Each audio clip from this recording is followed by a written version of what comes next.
यहाँ पे मैंने एक पैन ले लिया है और पैन में हम डालेंगे 2 चम्मच ऑयल। तो ये 2 चम्मच ऑयल को मैंने ऐड कर लिया है। अब इसमें ऐड करेंगे चिकन। तो ये मैंने पाव किलो बोनलेस चिकन लिया है और इसी के साथ इसमें ऐड कर देंगे टेस्ट के हिसाब से नमक। तो फ्रेंड्स, यहाँ पर अगर आपको बोनलेस ना मिले तो आप विथ बोन पीसेस भी यूज कर सकते हैं। और इसको ये प्रोसेस करने से एक फ़ायदा है कि हम ऑयल में जब इसे सौते करते हैं और उसके बाद इसको पकने के लिए रखते हैं तो चिकन जो है वो जूसी बनकर प्रिपेयर होता है, ड्राई नहीं बनता। तो डायरेक्ट हम उबालेंगे नहीं, थोड़ा सा ऑयल डालकर इसको इस तरीके से सौते कर लेंगे और इसके बाद कवर करके करीब 10 मिनट बिल्कुल ही लो फ्लेम पर हमें इसे कुक होने देना है ताकि चिकन जो है वो गल जाए। तो इस तरीके से करने से चिकन जो है वो खाने में बहुत ही जूसी लगता है। ये देखिए फ्रेंड्स, करीब 10 मिनट के बाद चिकन जो है वो गल चुका है। तो इसे अब हम निकाल लेंगे और ठंडा होने के लिए रख देंगे। अब फ्रेंड्स, सेम पैन में मैंने करीब 3 चम्मच ऑयल डाला है और ऑयल को गर्म होने देंगे। अब इसके बाद इसमें ऐड कर लेंगे कुछ वेजिटेबल्स। तो यहाँ पे मैंने ली है गोभी यानी कि कैबेज। तो इसकी क्वांटिटी आप अपने हिसाब से डाल सकते हैं, मैंने एक छोटी वाली ली है। और इसी के साथ यहाँ पे एक बड़ी प्याज को मैंने छोटे टुकड़ों में कट करके डाल दिया है। इसी के साथ ले ली है मैंने कैप्सिकम और इसके ऊपर हम ऐड करेंगे अदरक लहसुन का पेस्ट। तो यहाँ पे मैंने 2 चम्मच भर के इसमें अदरक लहसुन का पेस्ट ऐड कर दिया है। यहाँ आप चाहे तो अदरक लहसुन कुटा हुआ भी डाल सकते हैं। और इसके साथ ही इसमें ऐड कर लेंगे टेस्ट के हिसाब से नमक। तो हमने चिकन में भी नमक ऐड कर दिया था, तो बैलेंस करके डालेंगे। अब सारी चीज़ों को थोड़ा सा हाई फ्लेम पर बस 2 मिनट भून लेंगे। इसका क्रंच हमें ख़त्म नहीं करना, बस थोड़ा सा कच्चापन इसका हम ख़त्म कर लेंगे क्योंकि हम इसे स्टोर करेंगे। तो स्टोर करने के लिए थोड़ा पका लेना ज़रूरी है। अब जो चिकन हमने रखा था रेडी करके, उसके मैंने छोटे छोटे पीसेस कर लिए हैं। इसी के साथ यहाँ पे मैंने 2 बड़े आलू को उबाल के कद्दूकस कर लिया है। तो इन आलूओं को भी हम इसमें ऐड कर लेंगे। अब सारी चीज़ों को बढ़िया से मिक्स कर लेंगे। तो आलू को इस तरीके से मैश भी करते जाएंगे और सारे ही वेजिटेबल्स और चिकन के साथ मिक्स भी करते जाएंगे। तो फ्रेंड्स, इस वक्त फ्लेम जो है वो मैंने लो रखी हुई है। सारी चीज़ों को मैंने बढ़िया से मिक्स कर लिया है। चलिए अब डालते हैं मसाले। तो यहाँ पे मैंने लिया है आधा चम्मच हल्दी पाउडर, 2 चम्मच लाल मिर्ची पाउडर या फिर आपके अपने टेस्ट के हिसाब से डाल सकते हैं, 1 चम्मच धनिया पाउडर, 1 चम्मच भर के जीरा पाउडर। इसी के साथ यहाँ पे मैं डाल रही हूँ चिकन दाना मसाला।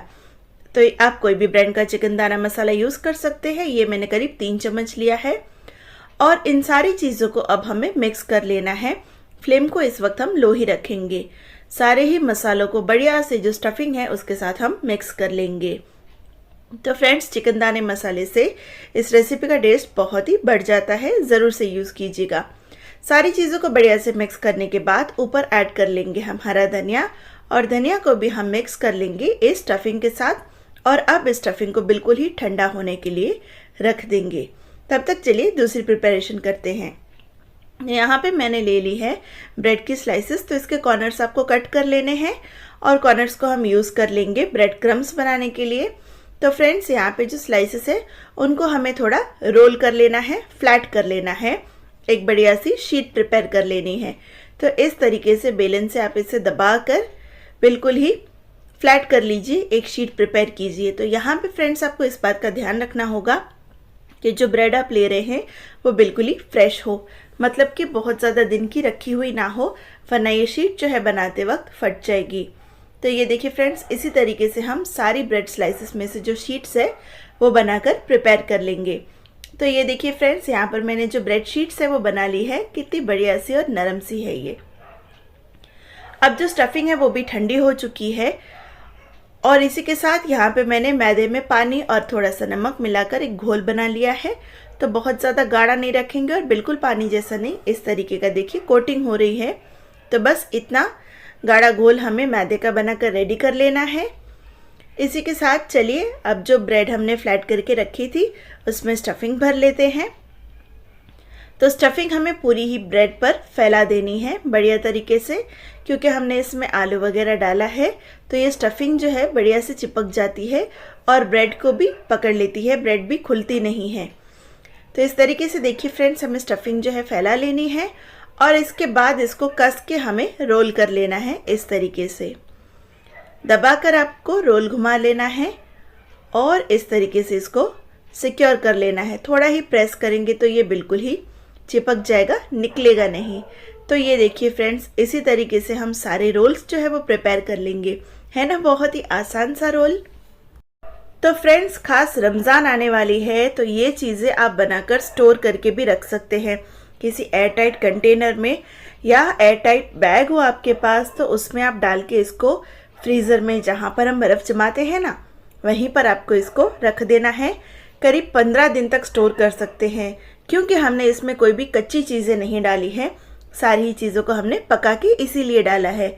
नहीं तो आप कच्ची प्याज और कच्ची कैप्सिकम भी ऐड कर सकते हैं, लेकिन कच्ची प्याज स्टोर करना सही नहीं है, इसीलिए हमने प्याज को भी पका लिया है। तो ये देखिए फ्रेंड्स, मैंने दूसरा रोल भी रेडी कर लिया है और बस इसी तरीके से हम सारे रोल्स जो है वो प्रिपेयर कर लेंगे। तो ये देखिए फ्रेंड्स, हमारे झटपट वाले ब्रेड रोल्स जो है वो बनकर बिल्कुल ही रेडी है। आप चाहें तो इन्हें ऐसे ही फ्राई कीजिए या फिर डीप फ्रीज कर लीजिए। तो फ्रेंड्स, इन्हें डीप फ्रीज करने से पहले आप ये प्रोसेस भी कर सकते हैं। तो देखिए, आप इसे मैदे में डिप कर लीजिए और इसके बाद इसको हम कोट कर लेंगे ब्रेड क्रम्ब्स के साथ। तो जब भी आपको फ्राई करना है तब आप इसे मैदे में डिप करके, ब्रेड क्रम्ब्स में डिप करके और इसे फ्राई कर लीजिए। तो है ना फटाफट सा काम। तो जब भी रमज़ान में हमारे पास टाइम कम होता है, इफ्तार के टाइम आप ये झटपट बनाकर रेडी कर सकते हैं।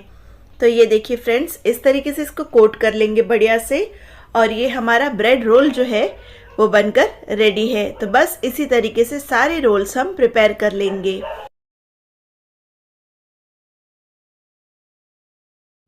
तो फ्रेंड्स, ये हमारे रोल बनकर रेडी है फ्राई होने के लिए। कितने प्यारे लग रहे हैं, है ना।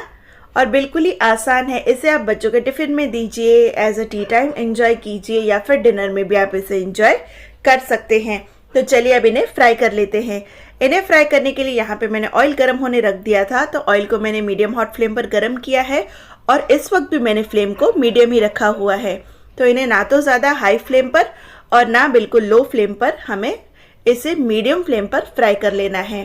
तो डालते बराबर नहीं चलाएंगे, थोड़ी देर कुछ सेकंड्स के लिए रहने देंगे और इसके बाद पलट लेंगे और इसी तरीके से दूसरी साइड से भी बढ़िया कलर आने तक हमें इसे फ्राई कर लेना है। तो फ्रेंड्स, एक और मज़े की बात कि इसको फ्राई होने में भी बस 2 से 3 मिनट का ही टाइम लगता है, ज़्यादा टाइम भी नहीं लगता है। तो बस जब दोनों तरीके से बढ़िया सा कलर आ जाए तब हम इसे निकाल के एक स्ट्रेनर में डाल देंगे, ताकि एक्स्ट्रा का जो ऑयल है वो निकल जाए और बस बाकी के सारे जो रोल्स हैं वो इसी तरीके से हमें फ्राई कर लेने हैं। तो बस इसी तरीके से बनाइए, स्टोर कीजिए और जब गर्मा गर्म खाने का मन करे तब फ्राई कर लीजिए।